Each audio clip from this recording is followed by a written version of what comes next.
in going from, essentially an employee to now a full business owner, Yeah. right? Full fatherhood. I mean, you got how many kids? 5? 6, 5 at home. 6, 5 at home. Yeah, the 3-year-old just walked in. That's why I started laughing. That's why I didn't want to leave that door unlocked. All good, man. All good. If my kids were here, at least one would be in my lap. So you got 3-year-old walking in, you got life in like full swing. And then all of a sudden, and I was in the mortgage space. I opened up a mortgage branch. I did that. I had 0 kids and it was absolutely insane. Like, what were you thinking?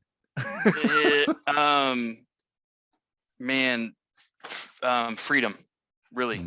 When I was in college, in my 5th year, my 3rd and 4th year, I started bumping into the people that were older than me that graduated in my degrees. And they were coming back to the business fairs, and we'd go out to drink and eat afterwards. And I just started asking everybody, what's it like off the radar, off the cuff, like, what's it, off the record, what's it like? And they were just like, you're not going to like it. Like the ones that knew me well enough. And I was like, why? And they said, Zane, you grew up on a farm. You're out there, you're playing sports, you're going to games and hanging out. And we're in a 4x4 cubicle working on numbers, getting screamed at by people on the phone, getting screamed at by people. And we're dealing with numbers, we're dealing with money. And I was just like, man, I don't know if I want to do that. And I ended up, getting married. And then with everything that happened, I got divorced rather quickly. And next thing I know, I'm in the mortgage industry. And the freedom of being brand new in the mortgage broker world, I just jumped full in because I was going through a divorce. So I would work from before sunup to after sundown, Monday through Friday. And then I'd drive home and work on the farm. And to me, it was filling my time, but it was also freedom. And then as time goes on, I relocated to DFW to open a branch for the brokerage. A year later, things didn't work out, and I parted ways. And down the road, I ended up finding myself on the retail side going, I'll just go check this out, go see what this is all about. And so I go over there and it just all changes. And here we are. I mean, I met my wife like the day that, 2008 rocked my world. I've told you this before, like one of my best friends committed suicide. And dealing with that, I was, kind of making a decision of what's next. And I was just completely unhappy. And I was just, I was in an apartment. I went to the apartment complex and I said, my contract's up in 30 plus days. I'm not going to renew it. Called my mom and dad, said, hey, I'm coming home. I'm just going to retire from business. It's been fun. I'm going to hang up my shoes and run the family farm. That night I was wanting to sit down and have a drink and watch the OU football game, Boomer Sooner, and called my little brother and I was like, where's the game? He said, it's pay-per-view. And I was like, man, I'm not paying $85 to watch OU beat a high school team. So I went to the local Collin County OU Alumni Association watch party and met my wife. And 30 days later, I was like, I'm not coming home. I'm staying here. And then here we are, 12 years later now, 13 years later, 11 years married, 5 kids later together. My plus one, Mally, I didn't see for 17 years, is back in my life for 2 years now. And that's been a roller coaster ride. And it's just been, there's a lot, man. It's just, you wake up one day, I guess, and it's just like, holy cow. And so when the things that have happened over the last 3 to 4 months now, they're not planned and they're not expected. And the reason I say they couldn't have happened at a worse time is because Shannon and I both essentially haven't been working and getting paid for like 3 months. But I've been negotiating. Shannon's been on maternity leave as a teacher, having our baby. And, so it was like, wow, there couldn't be a better time. But I stuck with it because like you and I talk on a regular basis about all the different industries and what people are dealing with and what the economy's like and what the forecast is like. And I continue to take phone calls from other loan officers and follow-up calls from loan officers And I've been sitting down with some real estate agents and other business people in the area and just kind of having a face-to-face over coffee with them and finding out what's going on. And it's motivating to me because some of them are dealing with things that are different, but sometimes even greater than what I'm dealing with, or my wife and I are dealing with. And it just kind of says, look, dude, kind of reminds me, God's not going to give you anything you can't handle. Right. Right. And So tell me, I forget that. So you've been talking to a lot of folks, right? oh And yeah. and I think what you've got going on is an incredible opportunity. And listen, that's what we're all about. Like, we're entrepreneurs, and so we're all about, how can we create not just an opportunity for ourselves, but for others. That's what I believe. Like, real opportunity, real entrepreneurship is not just creating an opportunity for ourselves, but also for others in solving problems that we're not necessarily responsible for. Like, that's kind of what I feel entrepreneurship is, right? I'm not responsible for that. Yep. But man, I feel like I'm being called to do this. And so talk to me a little bit about, like, what are you hearing? You're talking to a lot of folks. The market is just getting rumbles, rumble after rumbles. There's highs, there's lows. What are you hearing? What's missing? Like, what is this, like, industry, when we talk about financial services, and I include mortgage in that, like, what is missing, and what are people, like, longing for that you're hearing out there? Man, the financial world, obviously they want to make sure their people are in place, right? They're worried about what's to come, what's going to happen. I've asked some of them, talk to some financial advisors, like, if they're a fee-based attorney, like, are you going to lower your fees for your clients? Right. And some of them are like, well, I can't lower my fees because then I can't pay my bills. So I'm like, well, but if you lower your fees, like, it's going to be really horrible the next 12 to 24 months. What if you went from $500 a client to $200 a client? But because you went to $200 a client, you went from 100 clients to 500 clients. Right. Like, just random. I'm just throwing random numbers out there, obviously, but it's stuff like that. And then some of them, like, that are performance based, right? So they get a percentage of the increase or decrease. They take a loss. It's a lot of fear. The mortgage industry, post Dodd-Frank, has been very strong banking and retail side, and mortgage brokers have been almost all but forgotten, right? That's what everybody used to do. Like, I can't remember the high percentage. I would dare say 80% plus of loan officers back in the day were brokers, or working for a broker. And then everybody, after the CFPB and NMLS and Dodd-Frank and everything rolled out, like, everybody kind of went retail, and with that, there's minimums, because your minimums are the overhead that those companies are required to pay by states and federal regulation.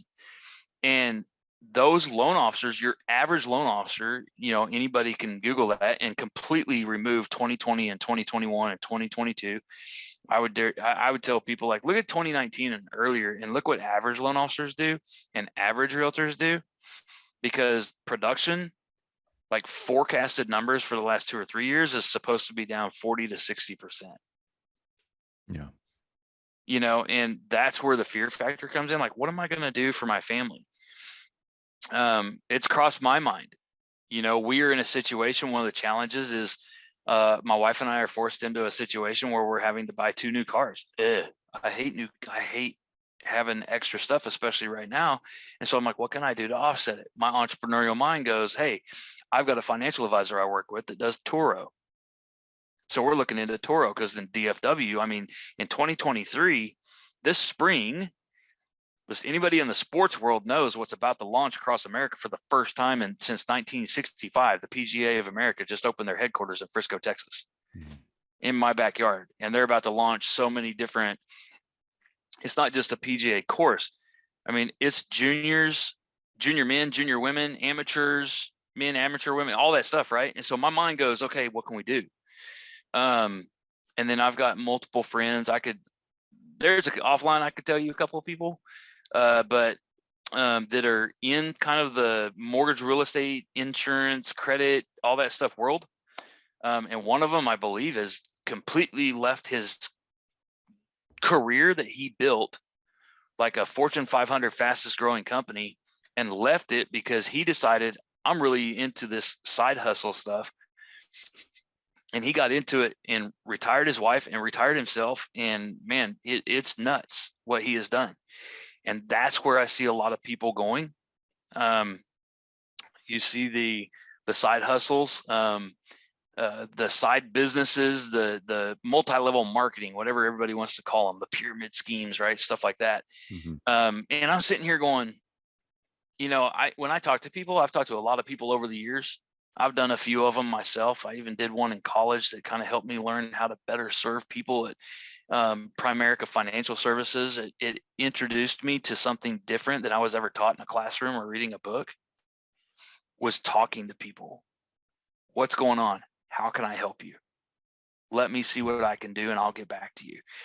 Those side hustles that I see people coming back to. Now you have top 10, top 25 finance gurus across the United States. A lot of them that I follow, they all have one thing in common.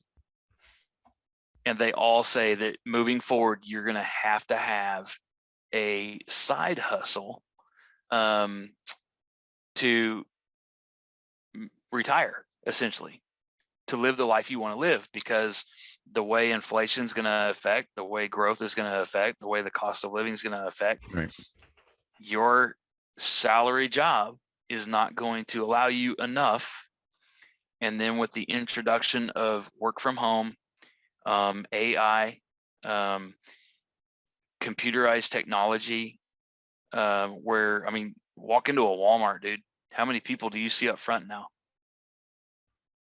Like, we went to the grocery store last night, my son and I, Kroger. There are all kinds of people working the shelves and stuff, but you go up front and there were like 4 kiosks here, and 2 people, one on each end. And everything in between was completely empty, blocked. mm-hmm.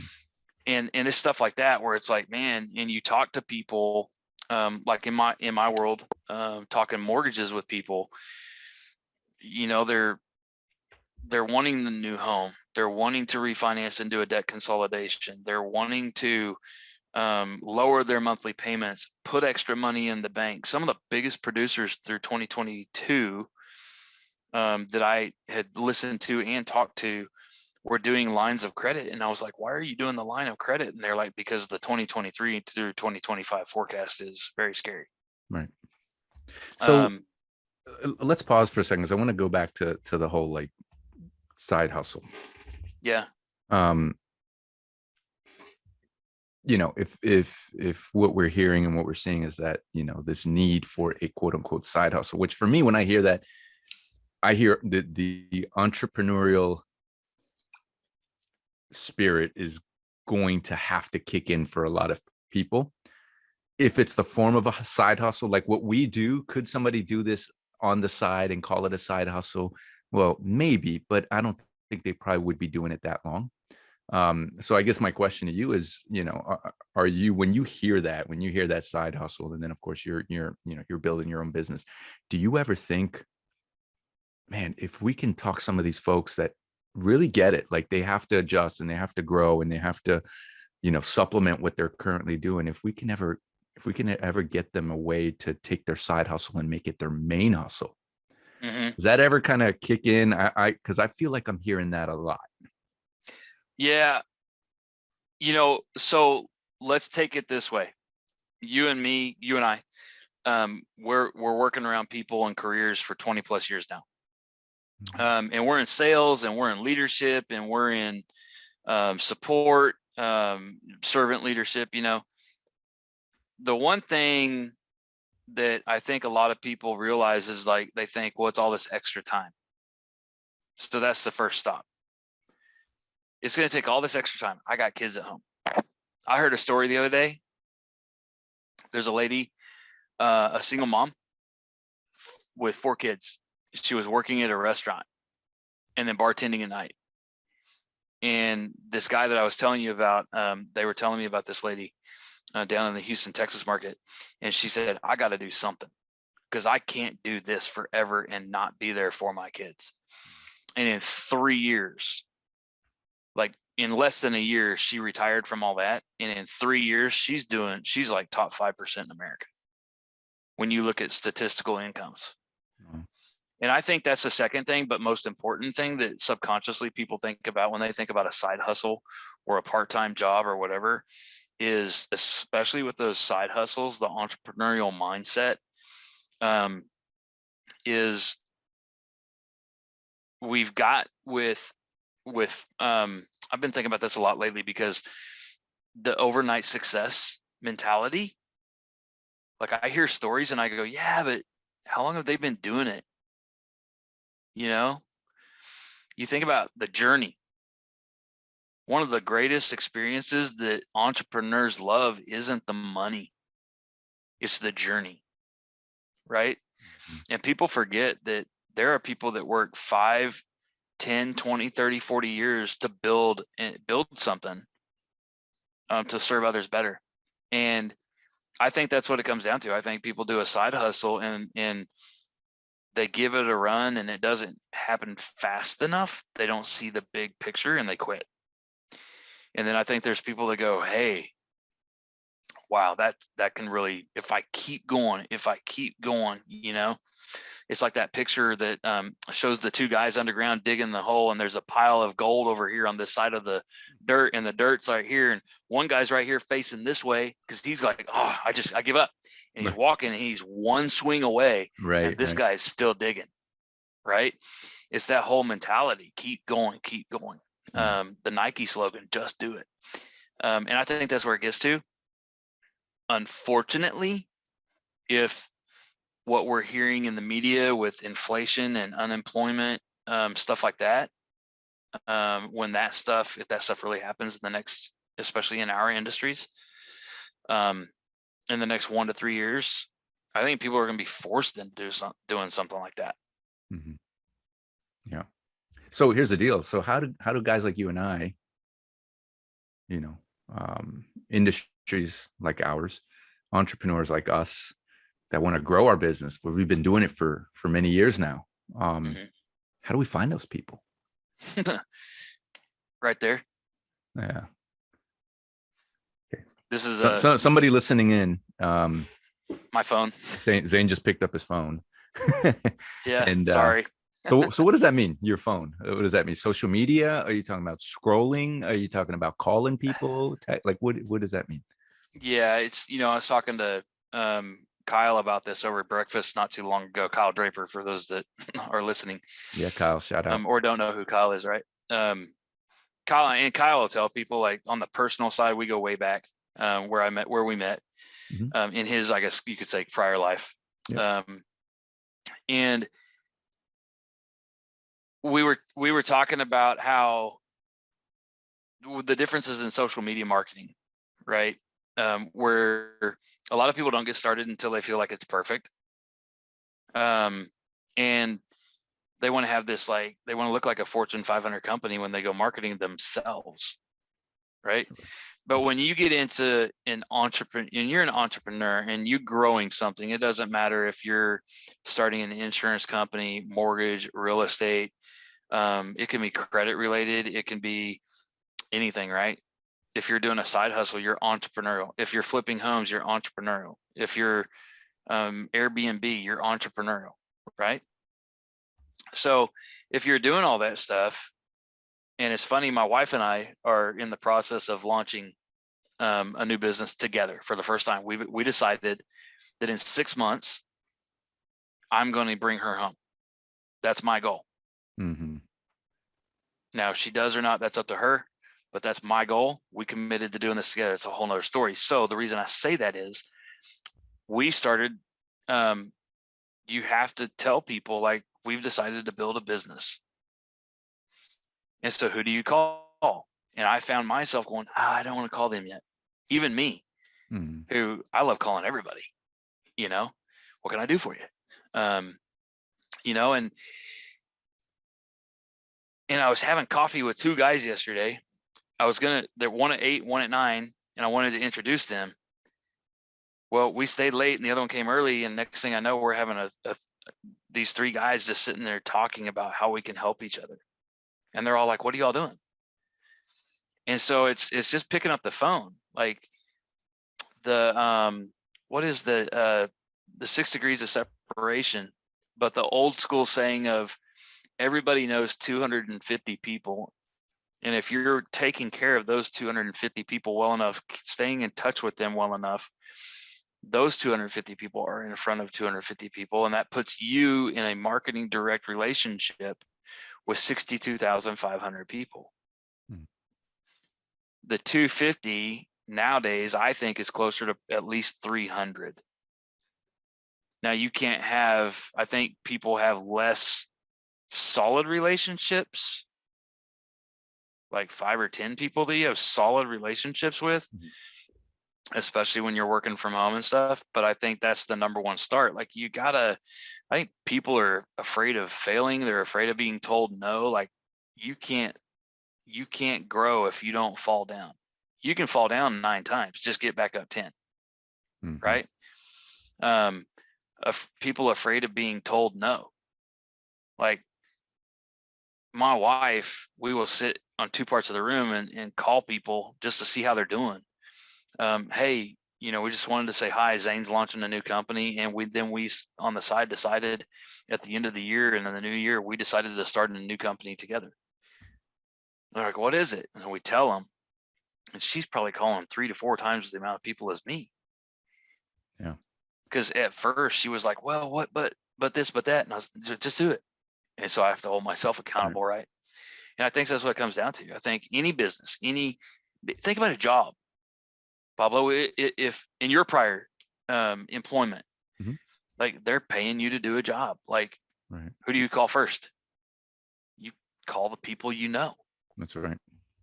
And even if somebody's doing a job and that is their job, sales, service, whatever, they're going to start with the people they know, Yeah. right? Well, you mentioned something too, though, that's I don't want to let too much time go by before I bring this up because you brought up an important point. So it's funny, right? You're the entrepreneur. You made what some might consider, taking a side hustle and making it a full-time deal, right? Which is Mhm. starting your own business, a mortgage brokerage. And no doubt you're gonna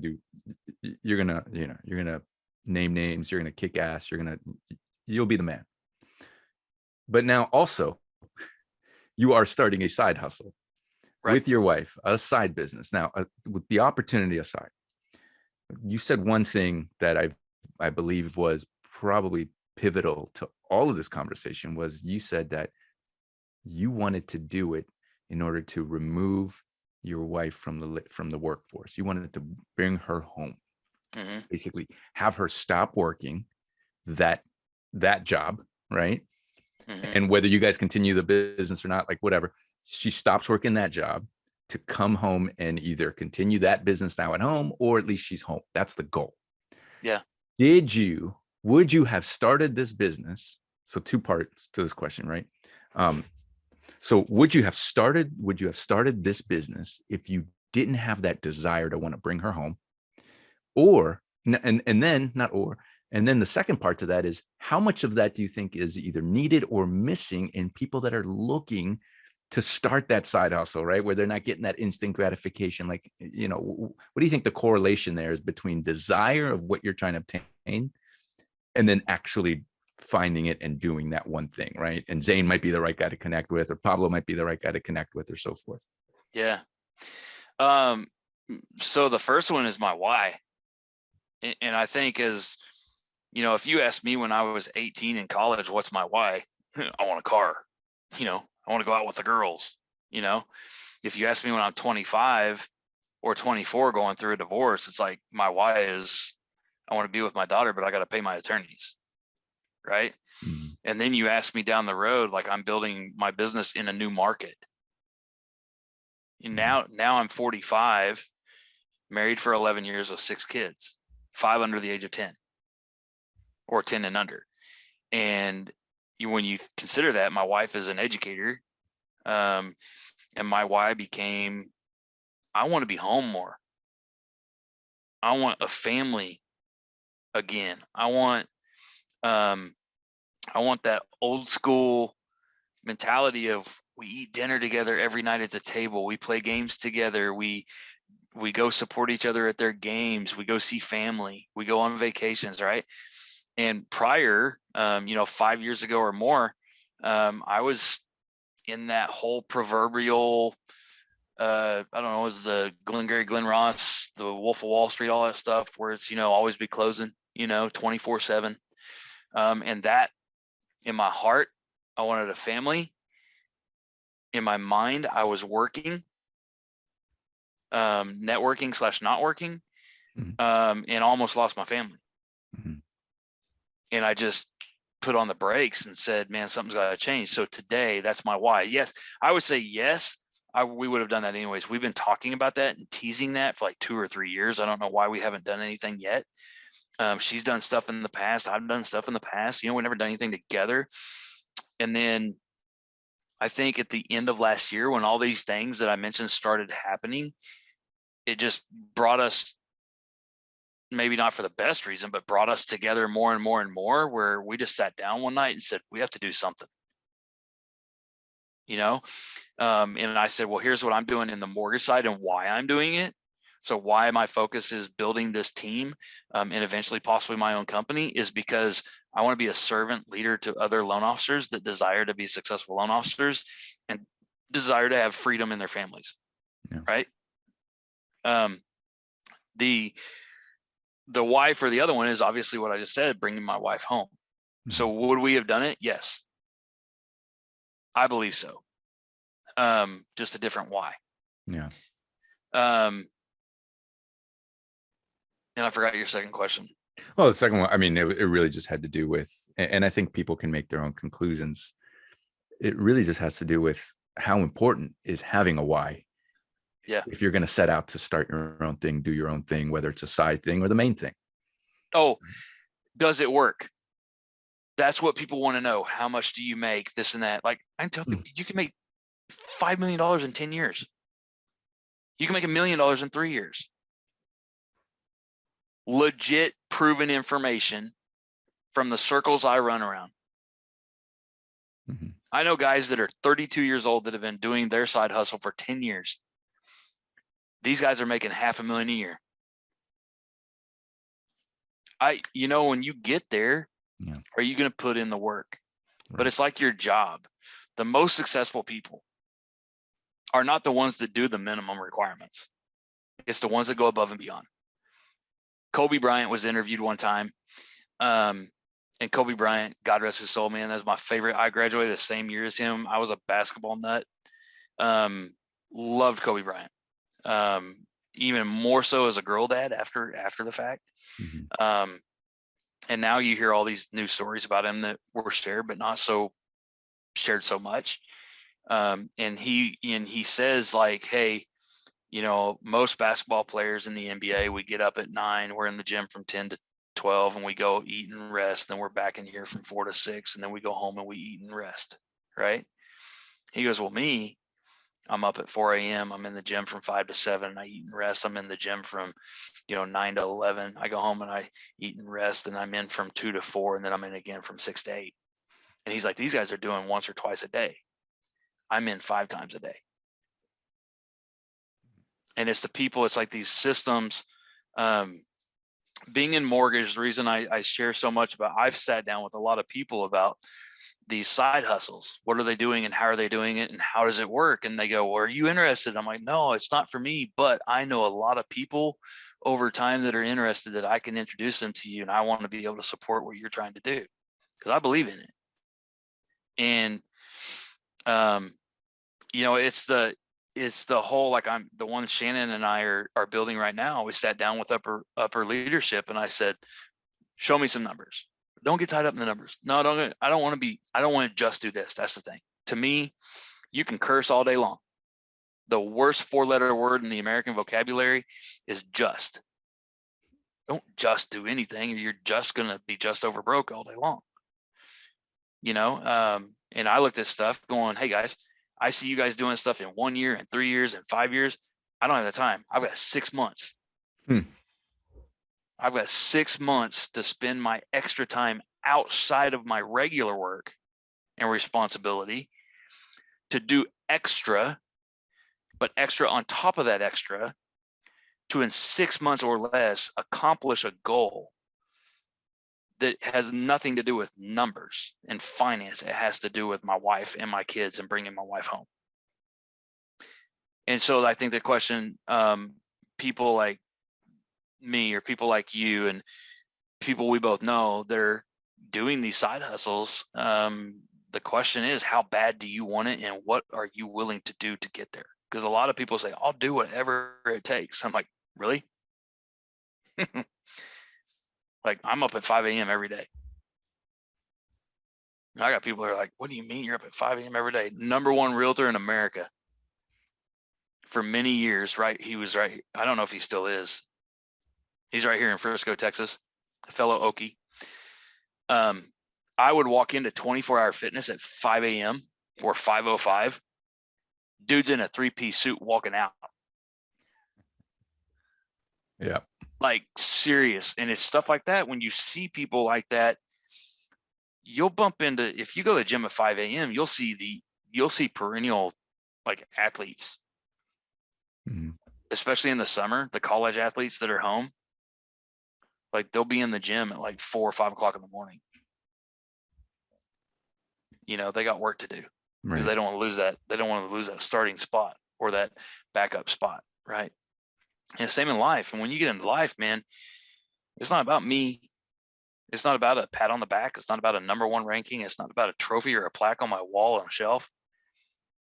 It's about my wife and 6 kids. Yeah. And what I'm going to leave for them down the road. This morning, I've been thinking about that a lot lately. And this morning I was reading about this artist, and on her, or she's not an author. And where'd it go? There it goes. It says, shoot. Sorry, it keeps moving on me.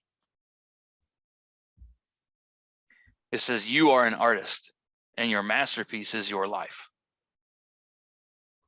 And I started thinking about that, going, that defines deeper than what you just heard or what you would read. That defines more than what you're really thinking.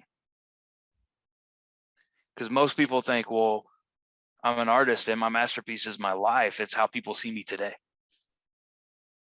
I don't know a lot of artists that were not famous before they died. I don't. Maybe there are a lot of them. But the Van Goghs, you know, those guys are like way past their dash date before they, you know, and it's what they left to the world. It's what they left as a legacy. And to me, that's what it's about nowadays. It's about the legacy I'm going to leave for my kids. Right. You know? Right. And again, man, I just think it's, you know, this conversation having gone towards this understanding of your purpose, your why, right? And why we're doing the things that we're doing, because you could do one thing really, really good, right? Whether that was stay at our previous companies, whether it was, you know, not start a business, but move to another company and start a business. And now all of a sudden we're literally surrounded by realizing that these opportunities can actually render and manifest dreams and goals that we have, like the opportunities, right? But it's not until we have one of those, right? It's not until we have a dream, until we have a massive desire, until we know what our why is. We know why we get up. We know why we're at the gym at 5 a.m. or we know why we're, you know, waking up at, you know, before anyone else does and accomplish more before anyone else gets even out of bed, right? Like that's, you know, for me, having younger children, man, I'm longing for those days. And it's funny, like I know what I need to do in order to make that happen. It's not my kids. What I need to do is I just need to get my butt in bed earlier. Mm-hmm. Right. So I'm playing this balancing game, right? And you might play that, like you said, you know, for a couple of years, you knew, or you've been talking about doing this with Shannon, right? And you don't know why. For me, I know what it is. It's a balancing game. Is it, do I want to start now? Right? Versus, do I really want what I want now? And I think the people, there's certain people that are just like your guy at 4 a.m. in the, you know, or 5 a.m. he's heading out when you're walking in or whatever.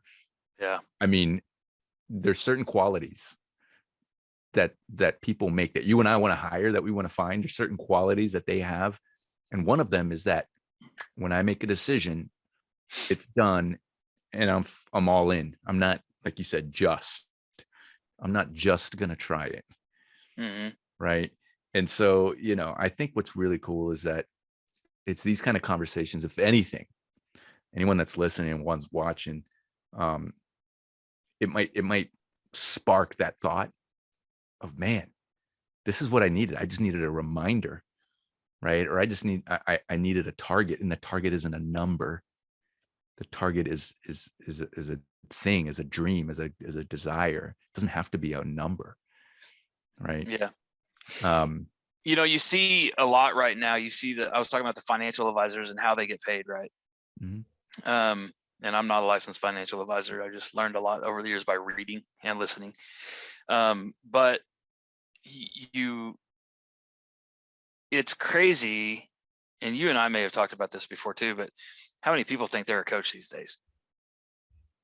Right? Everyone. Because they're looking at a monitor, but they got a little manuscript going across over here, and they're just reading what somebody else said. But they're a coach, and they get paid for it. And to me, I get it. If you want to be a coach, that's awesome, right? I'm not against the coach thing. But like, there's coaching programs out there right now in the mortgage industry that are, what they're charging a loan officer, the average loan officer, when the average loan officer is going to do less than half of what the average loan officer has typically done. In what I believe, Right. when you're talking about 60% less production volume as an industry nationwide, that means the average loan officer is going to do way less than half of what the average loan officer typically does. That means they have to make more, but then out of their pocket, you want them to pay for the coaching stuff. And I'm going, it just doesn't make sense to me. And so when I started taking those phone calls that I was telling you about, it just dawned on me, like, I've kind of always called myself a servant leader. Like, it's time to step up. Mm-hmm. And I've asked others, like, if I start this, are you ready? And they're like, oh yeah, what's it going to take? And I'm like, I'm committing to you. I just need you to show up. It's the same thing in a side hustle. You can't, if you have people that disappear as leaders, they'll never make it, because they're going to burn more bridges with people that like have a why, and the person that is mentoring them just kind of lets them go. And it's funny, Pablo, like, you talk to people about a side hustle or a multi-level marketing or whatever everybody wants to call it. The difference of a mentor and a leader, to me, is a micromanager and a manager, a leader, right? Mm-hmm. It's in our workplaces too. Like, what you do is not why you do. What you do pays the bills. What you do supports your lifestyle desires for you, and if you're married, your family, or your spouse, significant other, or kids, whatever. That's your why, is that. And I've said this before, my number one saying in my life, and I've said this, Kyle asked me one time in the book club, I don't live around my work, I work around my life. Life and family first. Mm-hmm. And I work around that, right? And what I mean by that is, I hear people, especially in Dallas, Fort Worth, I live in Frisco, Texas, on any given day, at any given time, it might take you 30 minutes to get 25 miles south of downtown Dallas. But if you leave during a certain window, it's going to take you up to 2 hours, right? And if it takes you 1 hour a day on average to get to work, that's 2 hours a day that you don't have time with your family. You're just in a car. And so to me, like, you're missing practices, you're missing games, you're being told when and where you have to do. That's your what. That's what you do. Right. And if you choose to live that far away, that's up to you, right? If you want to move, hey, we know people that can help you. But the thing to me is, that's the biggest decision. That statement is the biggest decision when you're talking to most people. I don't do mortgages because I love mortgages. No one wants a mortgage. If there's anything about a mortgage, I want to show you how to get rid of it, right? I'd rather do well by others and work myself out of a career. you know, Yeah. like teach people like you don't have to live in debt, Right. right? And get to the point where it's good for you or it's a tool in your financial tool belt. Um, that's all it is. It's like a car loan. It's just a tool. Everyone wants the new car. Right. Everyone wants that Mercedes G-Wagon. No one wants that $120,000 loan with about $1,500 a month payment, right? But you'll get enticed in a market where people are refinancing and looking at car loans. And I know this because we're looking at them right now, but you might look at a credit union or a bank and you're looking at a 3 to 5 year loan for like 5.5 to 7%. And then you're watching TV and Ford gets on there. Yes, I grew up a Ford guy. I know Ford and Chevy people talk smack against each other. But Ford's on there and they go 1.9% APR for a 36-year loan or a 36-month loan. I'm like, what? And from our space, Pablo, serious question. Did you know there were like an 8-9 year car loan out there now? No, I did not know. It's out there. Yeah. Man, it's crazy, right? So no one wants that. And the reason I do mortgages is because when I was in college and I was doing Primerica Financial Services, I still love Primerica Financial Services and what they do. But for me personally, there was a but. Like, we can do all this, but. And I was just like, golly, man. And so I wanted to find a way that I could do similar without the but, without the limitation. Because everybody goes, oh, there's a catch. There's always catch. No, there's no catch. I'm gonna sit down with you and we're gonna look at everything you have. We're gonna look at your entire life. And I'm gonna introduce you to other like-minded professionals in their fields of interest. And you're gonna meet them and you're gonna interview them and you're gonna decide who you do and don't want to employ for your family household. They work for your house. You don't work for them. They work for you. Hire who you want, right? And then we're going to track it and we're going to get you out of debt as quickly as possible. And if what you want to do is travel the world, living in an RV, sharing everything on social media, awesome. How do we get you there? Right. If that's your why, we have to break down what you do. And if you do the basics, you'll never get there. It's like paying off a credit card. If you only pay the minimum, it's going to take you 10 times as long to pay it off than if you paid a little extra every single month, right? And the more extra you pay, the faster you pay it off. So it's stuff like that that is my heart. My mortgage industry career for 20 plus years now is it's a what. And the reason I've set this goal to eventually start my own company, I'm building my own team right now under a bigger platform, is because it's all the loan officers out there that I believe deserve more. Let's take the last couple minutes here, and I just want to ask you if you're talking to somebody that wants to start their business, that wants to get in business, that they could partner with somebody and be in business, right? Like with you or even with us at InsurTech. What are some guiding principles? Like, what are like hey, here are the 3 things, or here are the 5 things. What are some principles or pillars that you have that you would recommend that other people also look at when exploring any opportunity? And maybe it's the same ones that you use when you're looking at folks to join you. Remove the dollar sign. Number 1. If you do well enough what you love to do, you won't have to worry about dollar signs, right? So you can align that with work around your life, don't live around your work, right? You can make 6 figures, but if you're unhappy at work, it's not gonna be worth it.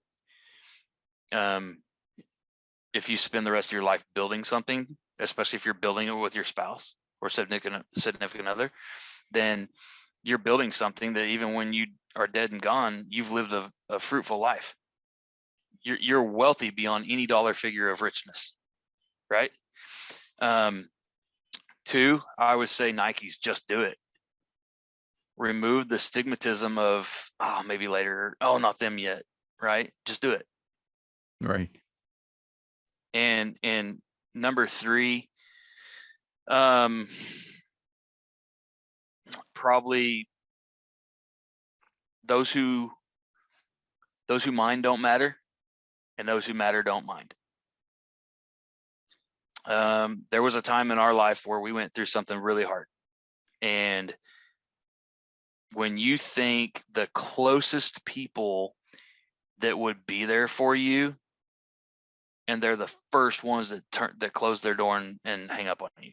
Yeah. Wow. That's like we put in our mind who we think cares, but do they really? You'll never know. And I would pray to God that I could help more people not go through this situation so that they never find out. Right. But you'll never know that truth unless you go through something, you know? Right. I think that's what it is. I think those are the three things, right? Yeah. And every single day you gotta, I would tell people on the side, maybe that's the A column, and on the B column, I would say write down tomorrow's goals before you go to bed so you sleep well. Getting Things Done by David Allen. That's the number one thing I took from his book, was keep a tablet by your bed so that when you wake up in the middle of the night, you just write it down and go back to sleep. Your subconscious lets you rest because it's already written down. Number two, get rid of your cell phone at night, because everybody wants to wake up. Get an old analog clock, man. That annoying, right? Everybody wants to put their phone next to them because it's their alarm clock that they hit snooze on 15 times before they wake up. And then you look at it at 2, 3 o'clock in the morning, you go, oh, somebody messaged me. Next thing you know, you're 3 hours down the road, down a rabbit hole of social media. And number three is get up early and do it. The 250, do it. I've told you this before, when my kids are in school, especially, like I work from 5 a.m. to noon and then some, but that's my focus, because from 5 to 6 or 6:30, I'm getting most of my work done, my planning, my scheduling, my emails, my this and that. Then I'm helping get the kids ready and taking them to school. And then from about 7:30 until about 9, I can do some response or follow-up emails, or I'm texting people, scheduling stuff, or confirming meetings and calling people. And then from 9 to 12, I'm in appointments and calling people. And then from 12 to 3 or 4 or 5, whatever it is, I'm just kind of out and about doing whatever, doing the extra work. And then after that, I'm coaching softball or baseball or football, That's what I would tell. I mean, those 1A and 1B, those lists, those three things, I've set them in my heart. It's not just a financial goal. It's not just a time goal. It's every single day, how are you going to live your life? That's what it is for me. Love it. Yeah. But I do break everything down to get to, in my competitive nature, I do set a very high goal, right? So I have 6 months. So I've got a financial goal that supports my why, right? And so I have set that goal there. I've increased that number by 25%. And I've taken that number, broken it down into what I have to do every single day, every single week, every single month, and then quarter. And then from there, I increase that productivity 20 to 25% every day. Yeah. That's awesome. Well, Zane, I got to tell you, man, it's been a lot of fun. Kind of break down, like, man, these are like business builders, entrepreneurial growth mindset discussions that I get the pleasure of having with you often. And I hope it's brought some value to anyone that's listening in. Zane, we're going to have some of your content information to drop into the show notes and stuff. But how can people get in touch with you? They're looking for you, Zane. ZaneBenson.com. Real easy. Awesome. Cell phone's on there. My personal email's on there, Zane@ZaneBenson.com. That's easy. Hey man, let me get a quick snapshot here. Give me one of these. How much there?